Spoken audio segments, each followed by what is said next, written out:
Ano ang kulang sa DDS Senators, Marlon? Kulang ng alam. Kulang ng pagpapakitang gilas at kulang ng, buti pa si Ramon Jaramillo, hindi kulang. Thank you sa pakulay. Kulang na ano? Nakukulangan pa tayo, di ba? Tama ba mga ano? Pero naniniwala ako pa na magbabalik, init, alab at paninindigan ang mga DDS Senators para tapatan o higitan ng kahusayan nila ang mga young guns sa mababang nasaan sila? Tiwala tayo. Papayag tayo. Tiwala lang, dasal lang. Tiwala lang, dasal lang. Naniniwala ka ba? Malay mo naman, biglang-biglang buhayin yung yung PIDEA leaks. Tapos ipatawag uli si Agent Jonathan Morales. Tapos ipatawag na si Ma'am Cathy Binag.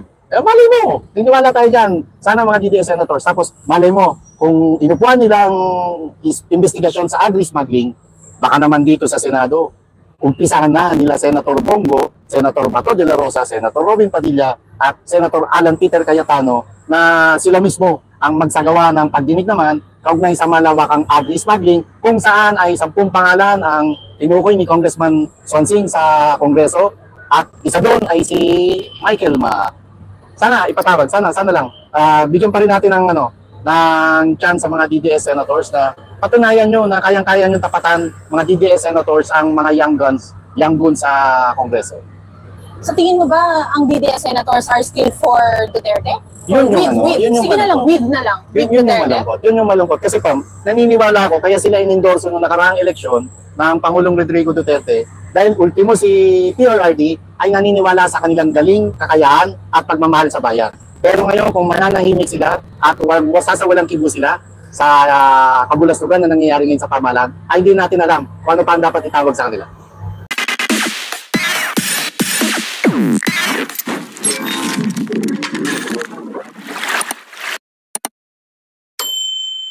Ang galing. At nasagot niya yung isa sa tanong na bakit safe siya lagi sumasagot pagka MBBM. Hindi ko mag-gets yan. Yung safe siya and all, pero bumabatikos yung mama, nagkikriticize yung mama. Hindi nyo nga lang siya naririnig ng jutang ginimes, ng bakang ina nyo, ng packshit kayo. Diba, hindi lang siya naririnig na yung gano'n. Iba kasi talagang may intention lang na para hanapan siya ng butas, para siraan siya, para hindi pagkatiwalaan ng mga sumusubaybay sa atin, hindi pagkatiwalaan ng mga DDS supporters, di ba? Na alam naman natin na may kanya-kanya tayong paraan ng pag-atake. Kahapon, kitang-kita nyo, kung ano yung pinagkakaiba namin nila Bisdak, ni BMR, saka si Third Floor, kung paano magtanong. Si Marley PH, si Marley PH na starstruck yata si Sir kay Oo, nahiya magtanong. So ganyan din Ganyan din nung nag-collab tayo sa Davao with Mang Joey, Sir Evie, Princess Maui, kanya-kanyang kanya-kanyang style, kanya-kanyang paraan ng pag-atake. Sabi, pag si Pamela nagtaray na, style ni Pamela yun.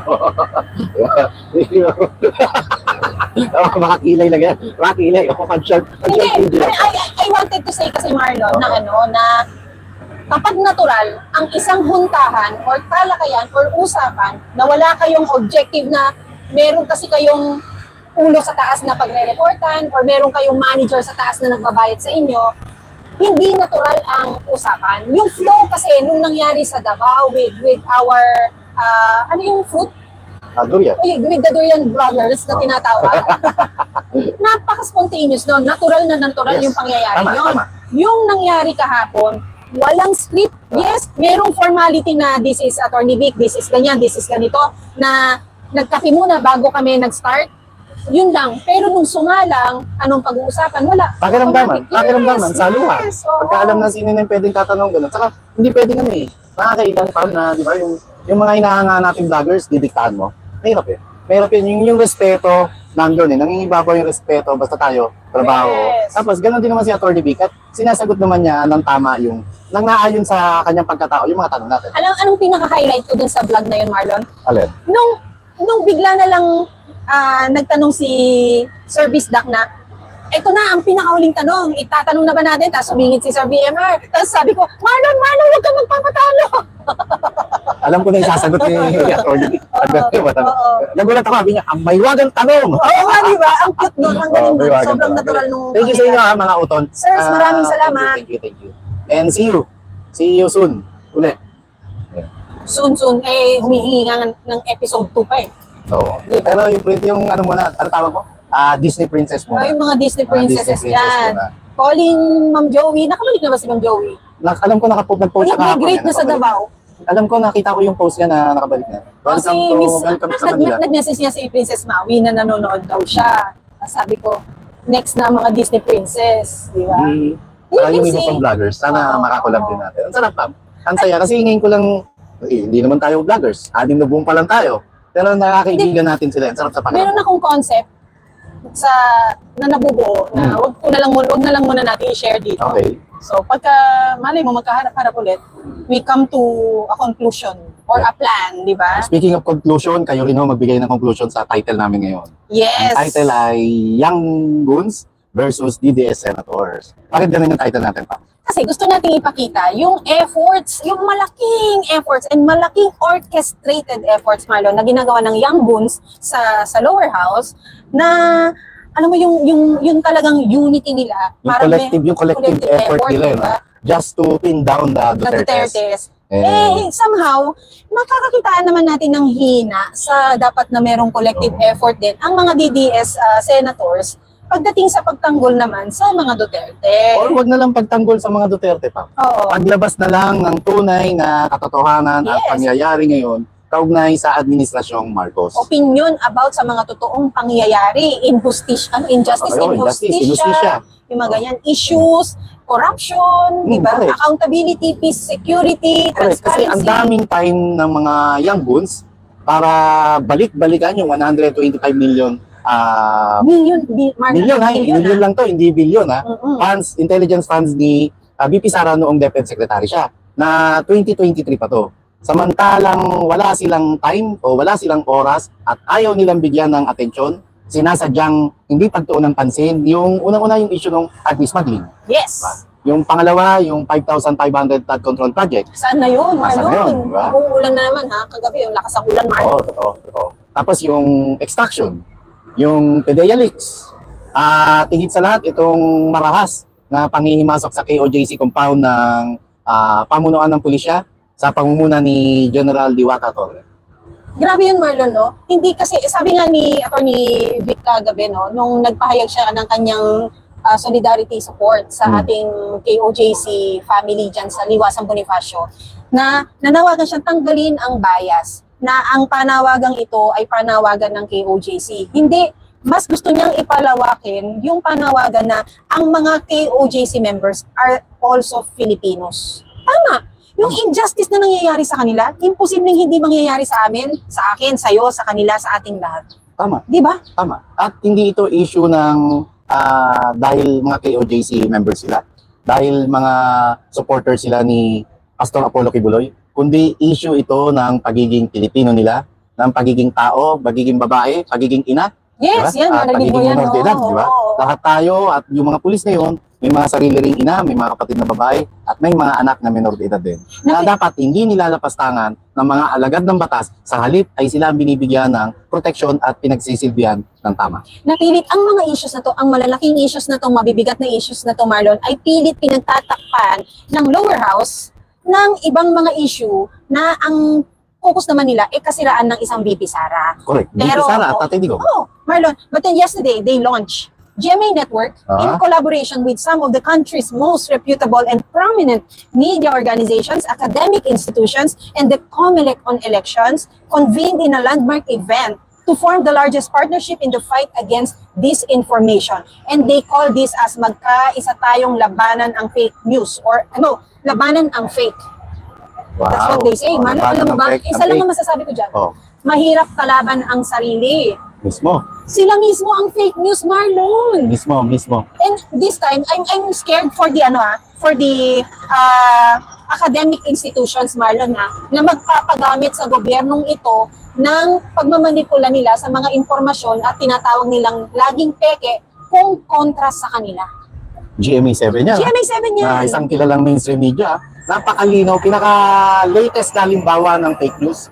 Ang nagpakalat mismo ay walang iba, kundi ang Pangulong Bongbong Marcos nang sabihin niya na walang baril, walang tear gas na ginamit doon sa panghihimasok ng grupo ni General Diwata Torre sa KOJC compound. Samantalang kitang-kita sa mga video, sa mga photos na matataas ang kalibre ng baril at may nagagis ng tear gas at maraming nasaktan. Katunayan, meron pang namatay, binawian ng buhay. Lalayo ka pa ba? 5,500 flood controls, Marlon. Tama. Nasaan? Tama. Buti na lang to si Diana Kibidiagan, saka si Karina Braganza. Oh. Hindi fake news pa.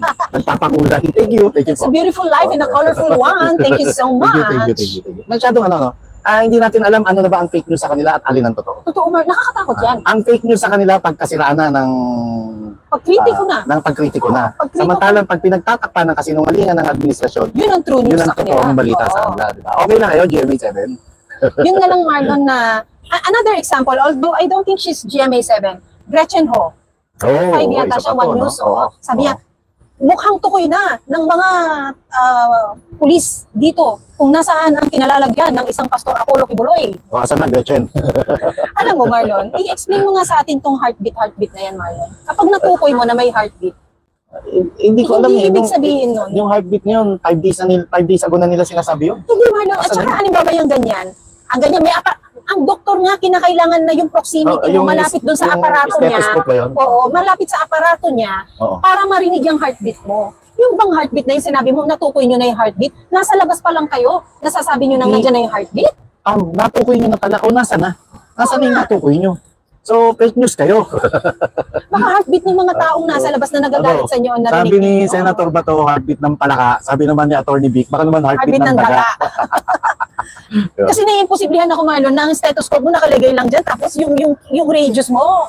Tapos kaduda-duda yung ginagawa nila ngayon kasi nabubuko sila ng mga KOJC members na nagpapapasok ng mga hindi naman tunay na pulis pero pinasusuot ng mga uniforme ng pulis. O, isa pang fake news. Oh. Ahensya ng gobyerno, Presidential Communications Office, Marlon, na we were once part of, no? Sad to say. But then of course you remember the good memories, no, behind it. Pero yung ngayon, another fake news na ginawa nila na they had to like retract and post an erratum na sinabi nilang si BBM lang ang kauna-unahang presidente ng Pilipinas after Gloria Macapagal-Arroyo yata, Okay. na bumalik sa Saudi Arabia para makapaggawa ng mga bilateral dialogues with Saudi with Saudi PSA government. Government. Tapos maya-maya kinuyog sila ng tao sa comments na nagpalabas ng mga pictures ng PRRD na nandoon at nagpunta. So Yan di ba ang fake news. hindi ba ano 'yun? Hindi ba something na dapat Sino nag-issue niyan? Sila ayusin Cheloy? nyo rin? Sa First Cheloy, time kasi okay sa ka lang. Cheloy, ikaw ba nag-resign na? Ang sabi noon sa SONA, nag-resign ka na at sinabi na kailangan pa siya in preparation for SONA. So hanggang ngayon nandyan ka pa rin. Anong ginagawa mo dyan na hindi ka binibigyan ng function, hindi ka binibigyan ng halaga or importansya? Ibang tao ang pinapakilos para sa'yo. Nandyan ka lang as a figurehead. Lumabas ka na! Hindi ka naman lalabas at yayayain ka namin sabihin na sumama ka o sumampa ka sa maisog. Hindi! Lumabas ka dahil alam mong ikaw nanay ka, bata ang mga anak mo, paglaban mo man lang yung future ng mga anak mo at hindi mo paninindigan o tatayuan yung mali nang nangyayari dyan sa loob. I'm very sure marami ka nang alam. Sino kaya sa PCO yung naniniwala sa kulam? Okay. Mukhang true news yun. Ay, Marlon! Yusek Cesar Chavez, Oh, Yusek. labas na! Alam ko, nag-resign na rin. O nag-resign. Tapos Pigilan. ang sasabihin, pipigilan. Ayaw, oo. Kayo naman na nagre-resign, ba't kayo magre-resign tapos papapigil lang kayo? Hindi kayo mga gagat loko, di ba? Yeah. Uy, Gigigil lang pakipantay po yung likes. Pakipantay po. Hindi namin kayo pinipilit, pero bahala kayo. Actually, Marlon, matutuwa ka kasi yung iba, yun na yung naging conscious effort nila na ipantay yung live viewers sa likes. Nakakatuwa Para kayo. patas tayo, patas. Ano ang kulang sa DDS Senators, Marlon? Kulang ng alam. Kulang ng pagpapakitang gilas at kulang ng, buti pa si Ramon Jaramillo. Hindi kulang. Thank you sa pakulay. Kulang na nakukulangan pa tayo. Di ba tama ba mga Pero naniniwala ako pa na magbabalik, init, alab at paninindigan ang mga DDS Senators para tapatan o higitan ng kahusayan nila ang mga young goons sa mababang Nasaan sila? Tiwala tayo. Papayag sila. Tiwala lang, dasal lang. Tiwala lang, dasal lang. Naniniwala ka ba? Malay mo naman, biglang-biglang buhayin yung yung PDEA leaks. Tapos ipatawag uli si Agent Jonathan Morales. Tapos ipatawag na si Ma'am Cathy Binag. Malay mo, niniwala tayo dyan. Sana mga DDS Senators. Tapos malay mo, kung inupuan nilang investigasyon sa agri-smuggling, baka naman dito sa Senado, umpisahan na nila Senator Bongo, Senator Bato de la Rosa, Senator Robin Padilla, at Senator Alan Peter Cayetano na sila mismo ang magsagawa ng pagdinig naman kaugnay sa malawakang agri-smuggling kung saan ay 10 pangalan ang tinukoy ni Congressman Sonsing sa Kongreso at isa doon ay si Michael Ma. Sana ipatawag, sana lang. Bigyan pa rin natin ng chance sa mga DDS senators na patunayan nyo na kayang-kaya nyo tapatan mga DDS senators ang mga young guns sa Kongreso. Sa tingin mo ba ang DDS senators are still for Duterte? Yun yung Sige na lang, with na lang. Yun yung malungkot. Yun yung malungkot. Kasi naniniwala ako, kaya sila inendorso nung nakaraang eleksyon ng Pangulong Rodrigo Duterte dahil ultimo si PRRD ay naniniwala sa kanilang galing, kakayahan at pagmamahal sa bayan. Pero ngayon kung mananahimik sila at sasawalang kibo sila sa kabulastugan na nangyayari ngayon sa pamahalaan, ay hindi natin alam kung ano pa ang dapat itawag sa kanila. Weak? Hindi weak. Mangga rin? Sana wag, di ba Alexis Andan? Thank you. Ang bilis Pakulay. Pakulay ha? Bilang naman ako. Ang bilis ng mata sa kulay Sana Sana hindi sila mangga, no? Sana. Kaya nga importante itong midterm elections, ma'am. Kasi dito natin ngayon ma-analyze o dito natin may evaluate sila. I-assess natin sila, ang performance sila kung dapat pa bang magdagdag, palitan, o may bago ba dapat na ipasok. Ano ba ang kalidad na hinahanap mo? Let's say, may mga lumulutang na personalities, The Marlon. dog is out. May nahanap din kami kalidad. Thank you. Okay. May hinahanap tayong qualities ng isang dapat na umupo sa Senado, Marlon. May lumulutang na personality. We have Sir Jimmy Bondo, Attorney Jimmy Bondo. Mahalin mo naman, lawyer yun. Lawyer siya. Lawyer. But his profession was on singing. He's an artist turned lawyer. So, syempre naman, para ma-earn mo ang pagiging ATTY mo, Marlon. Oo, iba yun. Sabihin, nakapasa ka ng examination. Iba yun. Diba? May kailangan mo talaga ng utak doon. May lumulutang din na personalidad naman under PDP na Philip Salvador, Marlon. Ay, ewan ko ron, di ba? Ang dami na nating ka-artists. Well, tama naman. Baka naman pwede na lang sa iba tumakbo si Kaipe. Di ba? Tingnan natin, naayos niya ba yung pagiging responsable niya? Sorry sa tanong pagiging responsable niyang ama kay Joshua? Siyempre itatanong yan pag tumuloy siyang tumakbo, di ba? Kasi why will you take on a bigger role? Pero yung kaisa-isa mong obligasyon doon sa previous mo na life, previous life mo, na may love child ka, hindi mo nagagawa. Di ba? Tapos you want to take on a bigger role na country naman yung gusto mong alagahan. I don't think so. Tama. Pero ang ganda nito, no? Kung may hiwalay na investigasyon ang mga young guns sa Kongreso para diinan ng pamilya Duterte, ano kaya kung may hiwalay ding investigasyon ang mga DDS senators para naman ilabas ang tunay na katotohanan sa kasalukuyang administrasyon? Sana magpakitang gilas o ipatunayan ng mga DDS senators na may silbi yung tiwalang ibinigay sa kanila ng Tatay Digong at higit sa lahat ng mga DDS supporters, ng mga kababayan nating mga diehard Duterte supporters. Sometimes kasi Marlon, bukas sisilip na si Jose Marichan. Ay, oo. Bare months na, guys. Oo. And bare months na, Marlon, September na. And we all know that on October 7 or 8, or yung week na yon, Yes. is the filing of candidacy ng mga mag-a-aspire na maglingkod sa ating bansa. Tama. May alam ba ko, tayo? September 16 may announcement ng PDP. September 16. Pero bago yan, may pinapa-announce si Sir Rafa at si Ma'am Vivian Velez. Okay. Merong pagtitipon, malaking pagtitipon po sa Liwasan Bonifacio sa darating na September 3. Sa mga kami September 3. September 3, third floor. Third floor po. Magsama-sama po, magkita-kita So, tayo. i-announce ba ito sa official page ng TAPS Coalition? Sana. Magkano lang po, mag-follow din po tayo sa page ng TAPS Coalition Opo. for many soon Sana. updates. Ayun na, magdi-December na, pagkakataon to. Alam ko, kaya sila inendorso ng Tatay Digong dahil may nakitang galing sa kanila, talino, husay, at tapang, at pagmamahal sa bayan. Patunayan niyo po ngayon yan, mga mahal naming senators, na mga DDS. Sana naman, sana ang daming uhaw na mapakinggan at malaman ng katotohanan patungkol doon sa agri-smuggling. Sana kung pinagtakpan nila at tinulugan nila sa mababang kapulungan ng Kongreso, patunayan niyo po at bubusisiin ito sa mataas na kapulungan naman ng Kongreso, sa Senado. Marlon, si VP Sara is not PDP, no? Hindi, huwag pong ng pagbabago. Mag-endorse din kaya sila ng line-up nila? Nung nakaraan kasing midterm elections, panahon ni Tatay Digong noon, 2019, nagawa ng sariling senatorial lineup si VP Sara at may hiwalay na kampanya pa. Nag-cover ako nun minsan. Kasi ang coverage, ang hugpong ng pagbabago, gumagawa ng political rally sa mga cities sa umaga hanggang tanghali. Tapos ang PDP laban naman yung rallies nila. Pareho silang ruling party, pareho silang administration party. Ang ruling party ng PDP laban sa gabi naman. Sa gabi. Pero hindi lahat ng in-endorse sa PDP laban ay nasa entablado ng hugpong ng pagbabago. Yung iba ron, pareho. At yung iba nga ron, kapag ka talagang solid na in-endorse ka ni VP Sara, nagsusot pa siya ng campaign t-shirt.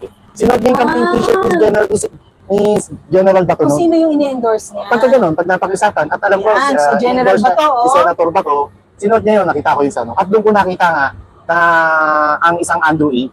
na kumakanta na. Hanggang bumabas na lang uli siya nung nakalipas na presidential elections noong 2022.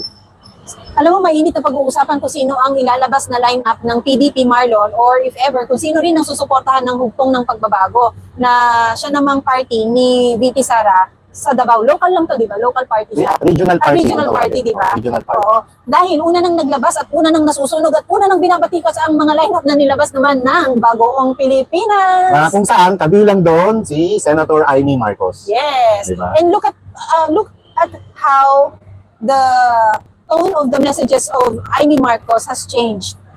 Wala na. Wala na, no? Wala na. Pinapasuko na nito ang isang pinapasuko na niya ang Pastor Kibuloy. Samantalang isa yan sa humingi ng humingi ng endorsement ni Pastor Apollo Kibuloy. At buhay na saksi ako nun, Pap. Yes. Buhay na saksi ako nun. Hindi niya pwede itanggi yun. At nananatiling tahimik tungkol sa OVP budget deliberation, Marlo. Correct. At saka patunayan mo yung dasal-dasal mo sa ilayo sa demonyo yung kapatid mo. Ikaw na mismo, pangunahan nyo na dyan yung buhayin natin buhayin natin yung issue ng agri-smuggling at saka yung 5,500 flood control projects. Kung sino-sinong senador, congressman at kontratista ang nakinabang dyan dahil ang pondo po niyan ay 1 billion pesos a day kakarampot doon sa hinahanap ng mga nagagaling-galingan na young goons na 125 million confidential funds ni VP Sara. At kung ano ang take mo sa kalagayan ng kapatid mo ngayon na bugbog sarado sa taong bayan na sa panawagan na ito ay mag-undergo ng hair follicle drug test. Correct. Because it manifests in his physical appearance, Marlon, yung mga signs of usage. Meron dyan yung tinatawag nilang coke bloat na yung mama parang manas na manas, Marlon. Manas yung... ano tawag yung umingwi? Yung coke joke, ang tawag siguro, coke Ganun ba joke. yun, no? At isa pang manifestation yung yung ikaw mismo nagpapakalat ng Fake news. Sinasabi mo na walang baril, walang tear gas. Okay ka lang, Mr. President? Kay Secretary, sobrang high Hindi, kay lang, Marlon, I think this is a big mistake on messaging, no? Yung pagkakasabi niya ng walang baril, walang tear gas, hindi armasarado yung mga tao. Marlon, anong ginawa nila Secretary Cheloy at saka ni Senior Yusek Cesar dyan sa pag-filter nung sasabihin ng mama? Meron naman. Pigilan yung mainstream media. Tingnan mo, ultimo mainstream media, wala man lang nangas na nagtanong. Mr. President, ito, kitang-kita, wala man lang ganun. Kaya tama yung comment ni political analyst Malutikia. Ano na kayo, mainstream media? Wala. Parte na sila ng krimen na nangyayari sa ating bansa. Nalaman na rin ang bulok na sistema. And we can now call them criminals dahil hindi na nila ginagampanan ang isang mademokratikong pagpapahayag ng mga balita na sana sila'y nagsisilbing fourth state ng ating bansa, Marlon. Wala na. Nakakalungkot at nakakatakot na po ang nangyayari ngayon sa pamahalaan dahil yung mga institusyon na dapat ginagalang at pinapakinabangan o sandigan ng mamayan ay sila na mismo ang tagapagsulong ng fake news, tagapagsulong ng kawalangyaan at nagtatakip sa mga kabulastugan at malalang korupsyon sa pamahalaan. Tingnan mo, Marlon, yung post ni Mother Pebbles sa Facebook niya. Tingnan niyo po, puntahan niyo po yung post ni Mother Pebbles sa kanyang Facebook. Nung birthday ni Ma'am Liza Marcos, dun sa post, i-zoom po ninyo, tingnan niyo po yung kaliwang kamay ni PBBM. Parang manas na manas. Oo nga, no? Ano nangyari dyan? Hindi ko alam. Puntahan niyo ngayon. Ano nga kaya nangyari doon? Parang may manas na hindi mo alam. I-zoom in niyo po. Nakakamanas ba ang coke? Marlon, kung hindi maayos ang sistema mo sa loob, let's say ang kidney, ang liver, una-una naman naapektuhan yan ng kung anong maling pinakasok mo sa katawan mo. Sabagay. Di ba? Nakakatakot yan, di ba? Yung physical mo na Sagutin ko lang to, Yung sorry. physical mo na apektuhan, paano pa pag ang kaisipan na naapektuhan? Tapos para pangalagaan yung sambayanan. Nagmamanifest din naman sa kaisipan niya yan, Marlon. Tingnan mo, iba-iba ang sinasabi niya. Hindi na, detached na siya sa reality. Disconnected sa reality at masyado na siyang nalalasing sa kapangyarihan para intindihin yung kapakanan ng mga mamamayan na nagtiwala sa kanya noong nakalipas na halalan. Si Gretchen, no? Isa pa to si Gretchen, no? Yung fake news na yan, kung talagang tagapagsulong sila ng fake news, para-parapan, dapat question nila ang Pangulong Bongbong Marcos kung bakit niya nasabi na walang baril at walang tear gas na ginamit noong pasukin ang KOJC compound. Pero ang totoo, kitang-kita naman no, sa mga naglalabas ang video at naglalabas ang retrato na hayagan ang paggamit ng dahas at pagpapakita ng matataas na kalibre ng baril at gumamit pa ng long range LRAD, di ba? Device, Long range audio device na sobra. Gamit lang yun sa coastal and tama yung sabi ni Atty. Vic Rodriguez Pam. Dapat kung papang na to ni General Liwata Torre ay ipadala sa West Philippine Sea. Para doon na lang ipakita yung tapang nila tapos para yun na yun, wala nang argumento. Ipatupad niyo po yung arbitrary rule. Sila ang maging frontliner sa lahat ng bakbakan na magkakaroon tayo. Di ba? Totoo. Total, sobrang tapang mo eh. Pero sa lahat ng mga pangyayaring to, mananawagan kayo na labanan ng fake. Mahirap pong kalaban ang inyong mga sarili. Isang fake news, pinalitaw nyo na meron kayong nirescue na bata, tapos na pinarescue ng nanay, eventually yung nanay humarap na hindi totoong pinaparescue niya yung anak niya. Diba? Sa loob ng KOJC compound. Nakakatakot dito, masyado yung nagarapalan yung pagiging, magsasaka ba kayo o pulis? Yung mga tanim kaso na ginagawa nila, di ba? Oo, mga tanim kaso. Nakakatakot to bang? Baka bukas makalawa, magukay sila dyan sa napakagandang KOJC compound. Tapos may mga mahukay sila, sasabihin nila, may nahukay silang mga kalansay. At sasabihin, killing fields sa loob mismo ng KOJC compound. And mabuti na lang, walang kapuguran yung mga miyembro ng KOJC para bantayan at tutukan yung galaw ng ilang pulis. Yung iba, abusado, yung iba okay naman sa KOJC compound. Ito lang bilin ko, Marlon, bago tayo magtapos. Ito ang hamon ko sa mainstream media. Siguraduhin ninyong tama ang ilalabas nyo dahil ika-counter naming mga vloggers yung peking ipalalabas ninyo. Tandaan nyo yan. Ito sa'yo, bilin. Ito naman ang hiling ko sa mga DDS senators. Mga boss, mga kuya, mga senators, baka naman pwede na kayo magpakitang gilas. Alam ko naman kayang-kaya nyo tapatan itong mga tinatawag na young goons sa mababang kapulungan ng Kongreso at hindi nyo kailangan ng sobra talino dyan. Ang kailangan nyo dyan, magagaling naman ng mga staff nyo, alam ko, ang kailangan nyo dyan ay puso at yung tunay at sinserong pagmamahal sa bayan. Yes, na walang inaabangang bayad. Masyado na kayong yuyurakan. Partikular na to, si Senator Bato, si Senator Bongo, masyado nang ini-issue dun sa pagsulpot ng witness na si Lieutenant Colonel Jovi Espinido, di ba? Boss, pakita nyo naman, patawag nyo naman si Cathy Binag o umpisahan nyo ang pagdinig patungkol naman sa agri-smuggling at patunayan natin na may kabuluhan yung ipinatawag na pagdinig naman ng Department of Public Works ni Senator Bong Revilla. Okay, administration senator si Senator Bong, pero kayo bilang mga opposition senators, patunayan nyo po na pwede kayong maging fiscalizer, alang-alang na rin sa taong bayan at para mapangalagaan ang pagbubul at paggastos sa kabangyaman ng bansa. At i-promote na rin natin, Marlon, sa September 5, dyan sa Davao. Nandyan ang bagong Pilipinas Servicio Fair na pinangungunahan ni Speaker Martin Romualdez at mamimigay sila sa Davao ng mga ayuda sa mga Davaoenyo. Kunin po ninyo ang ayuda dahil hindi nila pera yon, pera nyo po yan. At yung 800 billion unprogrammed funds, kaya pala tayo may 800 billion unprogrammed funds and kaya pala gigil na gigil silang kunin yung 90 billion funds naman mula sa PhilHealth dahil yan ang pinantutustos nila sa ayuda na ginagawa nilang hampas lupa, ginagawa nilang patay gutom ang mga kababayan natin sa kakarampot na pera mula sa ayuda. Nalalo nilang paiigtingin ang paggawa nito, Marlon, this coming midterm election dahil this is their new way of vote buying, Marlon. Yun yung malungkot yan. But please, be wise. Take the money. Sa atin pong pera yan. Pero wag na lang ho tayong pumalakpak at yung utang na loob ba? Tumanaw ng utang na loob, sabi ni Miss Lilibeth Fields. Mabilis si Pamela. Anyway, kung be wise, dapat higit din tayo be wiser, yes. Higit din tayo maging matalino na itong ginagawa nila ay ginagawa tayong timawa dahil lamang sa pamamahagi ng ayuda na yung pinamimigay naman nilang ayuda ay hindi nila pera yan. kundi pera yan ang sambayan ng Pilipino. Huwag nyo na lang din hong palakpakan yung mga tao. Kapag sinabi nilang clap, clap, clap, sunod naman ho kayo. Pagkatanggap, alis na. Ganun na lang po yun. Correct. Dahil yan po ay pera ninyo. Correct. Sana, no? Sana. Kung maigting yung ginagawang performance ngayon ng mga young goons sa Kongreso, dapat mag-alam ang mga DDS senators sa mataas na kapulungan ng Kongreso. Para naman yung hinahanap natin na tunay na issue at inaasam natin na paglabas ng tunay na katotohanan ay mailabas ng mga pinagkakatiwalaan nating DDS senators. Ako, Marlon, ha? Ito ang mahiwagang ballpen ko. Sa young goons, kung paano ninyo tratuhin ang inyong present, ay siya ninyong makikita kung paano kayo in your future.